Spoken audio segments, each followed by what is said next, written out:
গাৰ্গী আৰু অনাবিলে লগ হৈ আদি আৰু অদিতিৰ সংসাৰখন ধ্বংস কৰিব। নমস্কাৰ বন্ধু বান্ধৱীসকল, মোৰ এটা নতুন ভিডিঅ'লৈ আপোনালোকক পুনৰবাৰ স্বাগতম জনাইছোঁ। ৰংচেনৰ সম্প্ৰচাৰিত হৈ থকা বকুল ধাৰাবাহিকখনৰ আজিৰ খণ্ডটো চাবলৈ বহুত বেছি ইণ্টাৰেষ্টিং হ'বলৈ গৈ আছে।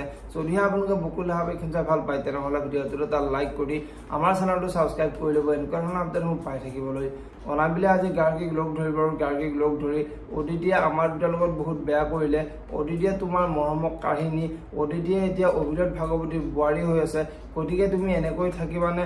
অদিতিৰ ওপৰত প্ৰতিশোধ লৈ নিজৰ দুখবোৰ কমাবা নে তুমি পৰাজিত হোৱা সৈনিকৰ দৰে থাকিবা বুলি গাৰ্গীক সুধিব। আৰু তেতিয়া গাৰ্গীয়ে আদি আৰু অদিতিক মই কেতিয়াও এৰি নিদিওঁ, সিহঁতৰ সংসাৰখন মই যেনেকৈ নহওক ধ্বংস কৰিমেই বুলি অনাবিলৰ আগত ক'ব।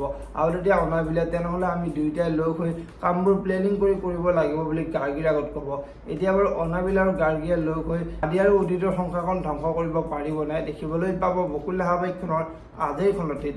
আজিৰ খণ্ডটিত মন্দিৰাৰ খুৰীয়েক মন্দিৰাৰ ওচৰলৈ গৈ এতিয়া মই যি দেখিছোঁ অদিতিয়ে এইখন ঘৰৰ সকলো পৰিয়ালকে মোহাই তাই এইখন ঘৰ ৰাজত্ব কৰিব আৰু বুঢ়াকো বেছিদিন নালাগিব মোহাবলৈ বুলি মন্দিৰাৰ আগত ক'ব। আৰু তেতিয়া মন্দিৰাই ইমানো সহজ নহয়, মই থাকোঁতে অদিতিয়ে এইবোৰ কাম কৰিব নোৱাৰে, অদিতিকহে মই এইখন ঘৰৰ পৰা খেদিম বুলি খুৰীয়েকৰ আগত ক'ব। এতিয়া বাৰু সঁচাকৈ মন্দিৰে অদিতিক এইখন ঘৰৰ পৰা খেদিব পাৰিব নাই দেখিবলৈ পাব বকুল ধাৰাবাহিকখনৰ আজিৰ খণ্ডটিত। যদি আপোনালোকে বকুল ধাৰাবাহিকখন চাই ভাল পায় তেনেহ'লে ভিডিঅ'টো এটা লাইক কৰি আমাৰ চেনেলটো ছাবস্ক্ৰাইব কৰি ল'ব, এনেকুৱা ধৰণৰ আপডেট মোক পাই থাকিবলৈ। ধন্যবাদ।